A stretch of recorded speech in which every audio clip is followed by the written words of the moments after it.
And this is a magnifier matchup when you look back at it. Alyssa Thomas, Caitlin Clark, both dominant players, but Alyssa plays on the edge. I know her. And Caitlin sometimes embellishes at times in certain instances. So we're going to stop right there. Just real quick. You see how she's talking about, yeah, I know AT, she plays on the edge. I know her. Man, say she plays dirty. Just say it, just call it for what it is, man.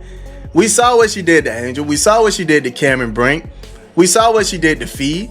A narrative is being constructed in plain sight. It is a gaslighting operation designed to rewrite the reality of what is happening on the hardwood, and the target is the biggest star in women's basketball. Caitlin Clark isn't just breaking records. She is breaking the mold of what the WNBA expects from a rookie, and because of that, she is being subjected to a brutal double standard that is playing out on the biggest stage in the sport. The league, the media, and even some of the veterans seem to be treating Caitlin Clark as if she is a problem to be managed rather than a generational talent to be protected. The recent comments from Chiney Ogwumike on ESPN have thrown a blazing spotlight on this hypocrisy. While discussing the physicality around Caitlin Clark and the rising tensions, Chiney attempted to frame the debate as a two-way street. She suggested that Clark sometimes embellishes contact, a coded term in the lexicon of sports that immediately flags a player as a flopper. By stating that Caitlin Clark sometimes embellishes at times, Chiney has cast a shadow of doubt on Clark's integrity,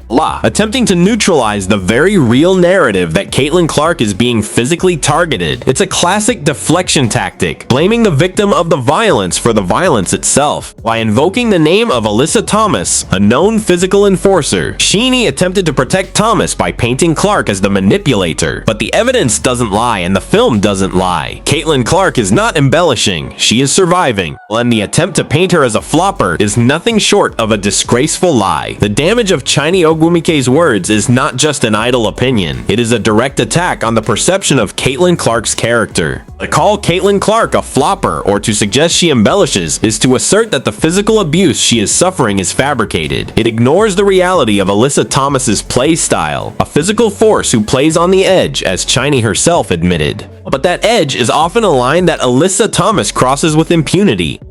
She's dirty. Fist to the throat on Caitlin, knee to the groin on Caitlin. Come on, man, call it for what it is. She said, I see how she, come on, Shanae, stop it, man. They gonna say Caitlin embellishes that sometimes. Man, just say she flops. If that's what you're saying, you're saying she flops? Come on, man, stop with the nonsense. Like, Caitlin Clark was out the last game. She sat out the last game. Literally injured. And you're sitting here saying she embellishes it sometimes. So she was faking it, huh? That's what you... We saw exactly what Alyssa Thomas did. The fist to the throat of Caitlin Clark. The knee to the groin. These were not basketball plays. These were aggressive, dirty attempts to intimidate a rookie. And yet, instead of condemning the action, Chiney Ogwumike chose to condemn Caitlin Clark's reaction. This is the ultimate act of victim blaming, perpetrated by a prominent media voice. The immediate fallout from this commentary is that it legitimizes the targeting of Caitlin Clark. When a respected figure like Chiney suggests that Caitlin Clark is faking her distress, it gives license to players like Alyssa Thomas to continue their physical assault. The long-term strategic consequence of this is devastating for the league.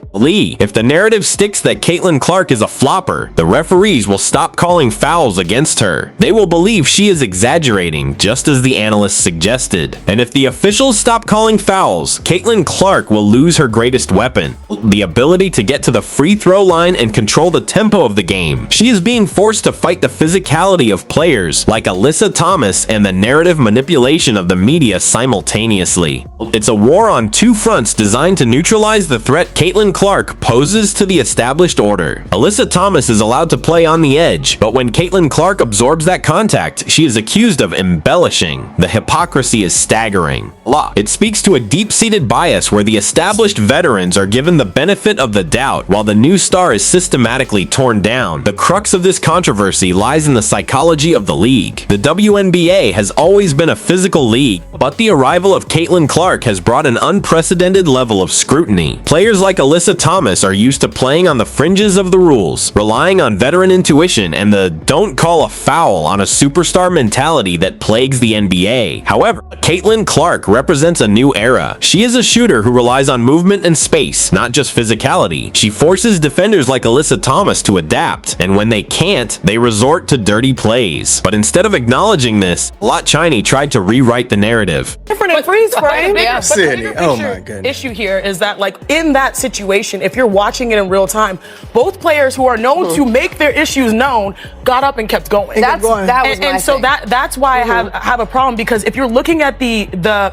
reaction even to this day, it breaks my heart, because players, even in Alyssa Thomas's caliber, whether you think she did it intentionally or not, she's dealing with a heightened level of vitriol right now based off of what this situation created, and that doesn't. Hold on, man, because stop it right there. First off, she lied.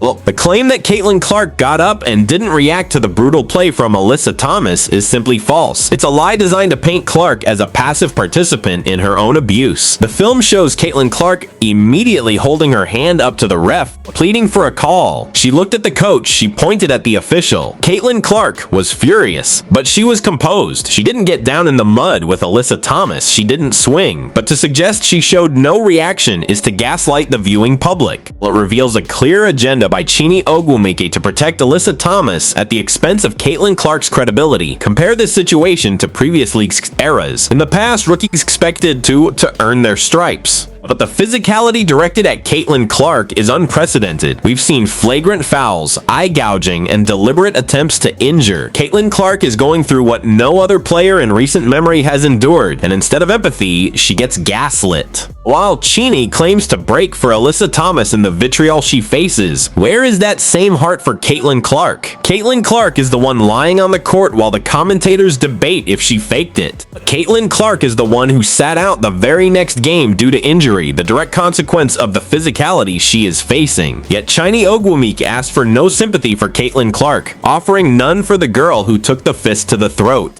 She is willing to protect Alyssa Thomas's reputation while destroying Caitlin Clark's. It's crazy work, man. These folks will have you thinking you're crazy for what you're seeing. Yeah, you're thinking you're crazy, man. And I gotta squash the narrative, dog. It's just pure lies, man. Stop lying. Sit well with me. If the league could really handle this better in real time and figuring out how we want more points, we want more fouls, but how do we keep an eye on these specific matchups so we can avoid the narratives getting out of our control? I hope that happens moving forward in the future. Yeah, I mean, Man, This is the high-stakes climax of the story. Chiney Ogwumike is now actively participating in the narrative stuff that gets out of control. She is trying to frame the conversation so that Alyssa Thomas looks like the victim of a social media mob, while ignoring that the mob exists because Alyssa Thomas has a history of being dirty. The future predictions are clear. Caitlin Clark is going to continue to be targeted, and if the media continues to lie about what is happening to her, it will escalate. If the league allows the officials to buy into the Clark is a flopper narrative, Caitlin Clark will be forced to take matters into her own hands, risking her health. Or worse, she will be neutralized, her scoring lag, and the excitement of her rookie season will be diminished. The impact on team chemistry is also concerning. The Fever need to rally around Caitlin Clark, but if the media is painting her as a liar, it creates a narrative tension that doesn't need to exist. The franchise-altering impact is that if Caitlin Clark decides she doesn't want to deal with this level of toxicity and gaslighting, what happens to the WNBA's future? The league needs Caitlin Clark more than she needs them. Chiney Ogwumike's lies are not just a disservice to Caitlin Clark, they are a disservice to the league she claims to love. She is complicit in the harassment, using her platform to exacerbate the problem rather than address it.